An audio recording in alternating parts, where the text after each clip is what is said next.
நீங்கள் பார்த்துக் கொண்டிருப்பது உங்கள் விஜய். இந்த பக்கம் கூடிய பேரண்ட்ஸ் மட்டும் எனக்கு சொல்லுங்க, டீச்சர்ஸ் நான் அப்புறமா வரேன். பிள்ளைங்களை எப்படி படின்னு நீங்க சொல்வீங்க?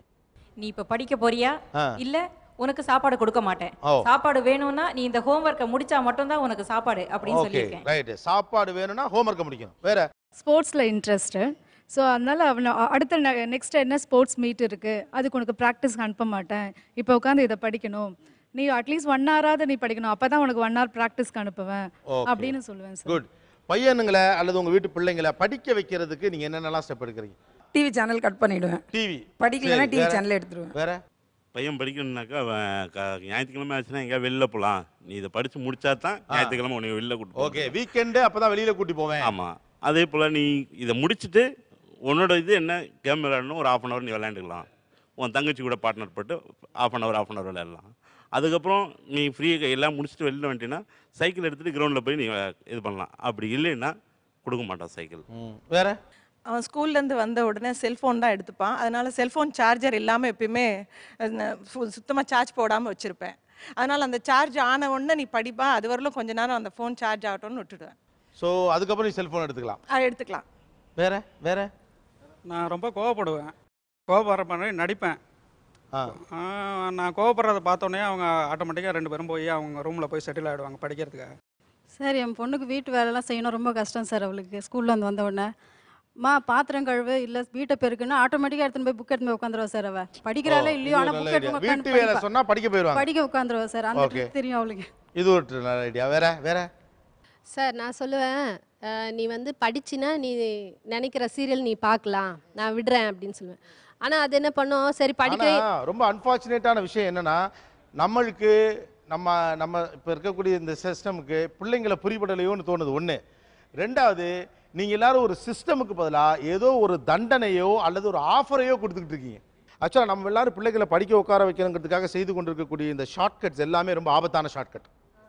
இது ஒருத்தனை படிக்கணுங்கிற எண்ணத்தை நோக்கி நகர்த்துவதற்கு பதிலாக அதை மறுபடியும் அவனுக்கு ஒரு தண்டனையாக தான் கொடுத்துக்கிட்டே இருக்கு. இங்கே வந்து யாருமே படிக்காமல் படிப்பு ஒரு பொருட்டே இல்லை அப்படின்னு நினச்ச சமூகமாக நம்ம ஒரு காலகட்டத்தில் இருந்திருக்கோம், ரைட்டா? ஆனால் கவர்மெண்ட் ஒரு சிஸ்டத்தை உருவாக்குச்சு. அது இப்படி ஒரு சிஸ்டத்தை உருவாக்கல, கேம்பெயின் பண்ணிச்சு. அப்புறம் இவ்வளோ நாள் கிளாஸுக்கு பையன் வரலன்னா டீச்சர் போவாங்க. இப்போ கவர்மெண்ட் ஸ்கூலில் அந்த சிஸ்டம் இருக்குது, ஊரில் பார்க்கணும். அப்புறம் பையனை அனுப்புவாங்க, இன்னொருத்தரை கூட்டிட்டு வாங்க, பக்கத்து வீட்டு பையன் வரலன்னா ஓடு, கிளாஸ் ஆரம்பிக்கல அவனை போய் பிடிச்சி இழுத்துட்டு வா அப்படின்னு கூப்பிட்டு வருவாங்க. அப்படி ஒரு சிஸ்டம் கவர்மெண்ட்டே இங்கே வந்து ஒருத்தரை இந்த சமூகத்தையே படிக்க வைக்கிறதுக்கு ஒரு சிஸ்டம் கிரியேட் பண்ணிட்டே இருந்துச்சு. நீங்கள் வீடுகள் அப்படி என்ன சிஸ்டம் வச்சுருக்கோன்னா, நாங்கள் டிவி ஆஃப் பண்ணி விடுவோங்கிறீங்க, வீடியோ கேம் விளையாட கொடுக்க மாட்டோங்கிறீங்க. ஜீவகரிகாலன், நம்ம தமிழ் குடும்பங்கள் படிக்கிறதுக்கு என்னென்ன ஐடியாஸ் வச்சு பண்ணுறாங்க? இவங்க சொல்கிற எதுவுமே நடக்கல, ஒன்லி அடி தான், அடிதடி தான் அங்கே நடந்துகிட்டு இருக்குது. இங்கே இவங்க ஒவ்வொரு தடவை சிக்கும்போது அவங்க சிரிக்கிறத பார்த்தா அப்படியே தான் எனக்கு தெரியுது. ஏன்னா இன்றைக்கி இருக்க சிஸ்டத்தை வந்து நம்ம குறை சொல்லி இன்னும் ஒரு பெரிய புரட்சி பேச வேண்டிய கூட்டத்தில் நம்ம இல்லை. எங்கள் தாத்தாவுக்கு என்ன எஜுகேஷன் தேவைப்பட்டதுன்னா, அவர் வந்து ஒரு லிட்ரேட் ஆகணும், அவ்வளோதான். எங்கள் அப்பா காலத்தில் அது ஒரு வேலையாக கன்வெர்ட் ஆகுது. இன்றைக்கி அது எப்படி இருக்குன்னா, நான் என்ன வேணாலும் படிக்கலாம், காம்படிஷன் ஜாஸ்தி ஆயிடுச்சு, 21st centuryல ரேஸில் போயாகணும், ஃபஸ்ட்டால் போய் உக்காந்துடணும். ஆனால் வேலைக்கு 1.5 வருஷம் ட்ரைனிங் கொடுத்து அவங்க சொல்கிற வேலையை செய்வோம்.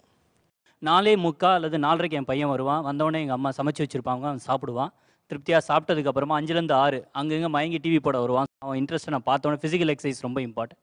5லேருந்து 6 விளையாடி ஆகணும்னு சொல்லிட்டு அவன் கேட்ட காஸ்ட்லியான ஃபுட்பாலை கூட வாங்கி கொடுத்து, ஏன்னா இன்ட்ரெஸ்ட் அவன் வெளியே போக மாட்டான்ட்டு 5 to 6 அவனை வெளியே அனுப்புகிறேன். 6 மணி ஆச்சுன்னா 6:10 ஆச்சுன்னா நான் மறந்தாலும் எங்கள் அம்மா ஞாபகப்படுத்துவாங்க, தம்பி 6:10 ஆயிடுச்சு அவனை கூப்பிடு அப்படின்ட்டு. நான் கூப்பிடுறதுக்குள்ளே வேர்வையோடு உள்ளே வரவனும் உண்டு.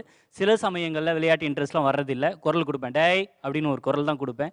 அவனே கதவை திறந்துட்டு உள்ளே வரான், வேர்வருக்கு ஃபஸ்ட்டு தொடச்சி ட்ரை ஆகிட்டு உள்ளவா, நானும் உட்காரேன், பாயை போட்டு என் டேபிள் இழுத்து உட்காரேன். இது டீச்சர்னால மட்டும்தான் என்னால் முடியுது, நீங்கள் தயவு செஞ்சு நினைக்காதீங்க. நான் ஹோம் டியூஷன் எடுத்து நல்லா சம்பாரிச்சிட்டு இருந்தவனா குழந்தைக்காக அந்த ஹோம் டியூஷனை டோட்டலாக அவாய்ட் பண்ணிட்டு என் குழந்தைக்காக நான் டெடிகேட் பண்ணியிருக்கேன்.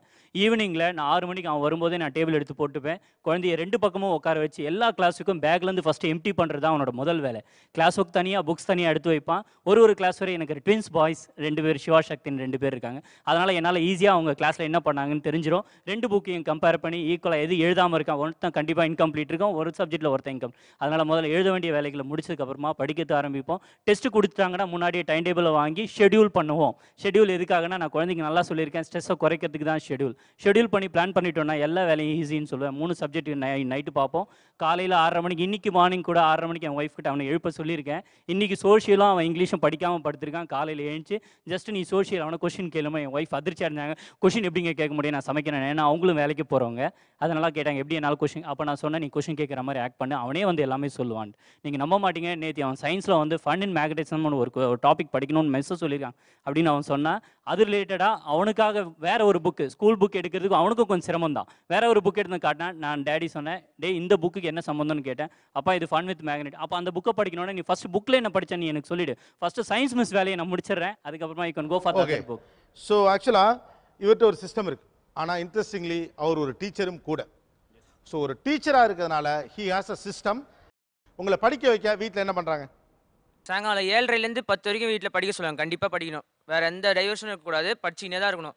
ஓகே, 7:30 to 10 படிக்கணும் அப்படின்னு ஒரு சிஸ்டம் இருக்கு. வேற இப்போ எங்கள் வீட்டில் வந்து சாயங்காலம் 6 மணி வரைக்கும் விளையாட விடுவாங்க. விளையாடிட்டு வந்து கை கால் மூஞ்சி கழுவுறதுக்குள்ளே அந்த டைமில் படிக்க உட்கார மாட்டேங்கிற பேர் என்ன பண்ணுற, போ உட்காரு படி அப்படின்னு சொல்லுவாங்க சார். அதுக்கப்புறம் நம்ம படிக்கலைன்னா கூட அதுக்கப்புறம் ஒரு சொல்லி கொடுத்துட்டு போயிடுவாங்க. எங்கள் அம்மா டீச்சர் தான், எங்கள் அம்மா சொல்லி கொடுத்துட்டு போயிடுவாங்க. சொல்லி கொடுத்துட்டு போனோடனே என்ன படித்த நீனு அது திருப்பி சொல்லுவாங்க. 6 மணிக்கு படிக்க உட்கார வச்சுருவாங்க. விளையாடி முடிச்சோடனே டியூஷனில் சேர்த்து விட்ருவாங்க. வேற ஸ்கூலை விட்டு 5 மணிக்கு வருவேன். 5 மணிக்கு வந்தோடனே கை கால் மூஞ்சிலாம் கழுவிட்டே உட்காரணும். உட்காந்து படிக்கணும்னா ஆணி அடித்த மாதிரி 6 மணிலேருந்து 10 மணி வரைக்கும் படிக்கணும். 6லேருந்து 10 வரைக்கும் படிக்கணும்னு வீட்டில் ஒரு கணக்கு இருக்கு. நைட்டில் வந்து ஒரு 6 to 8 வரைக்கும் படித்தா போதும். காலையில் எழுந்து ஒரு 4 to 5 1 hour படித்தா போதும். அதுவே ஒரு சிஸ்டமாக நான் இது பண்ணிட்டேன். காலையில் ஈவினிங் வந்து 6 to 8, காலைல ஒரு 4 to 5 3 to 5 இல்லை அப்படி வச்சு படிப்பேன் நான். அதான் என்னோட சிஸ்டம். இப்போ நைட்டில் வந்து ரொம்ப 10 o'clock 11 o'clockனா தூக்கம் வர ஆரம்பிச்சிடும். அதனால சரி ஓகே. ஆனால் நீங்கள் சொல்லல உங்கள் அப்பா ஆச்சரியமாக பார்க்குறாரு, ஒரு நாள் கூட நான் பார்த்தது இல்லைங்கிற மாதிரி.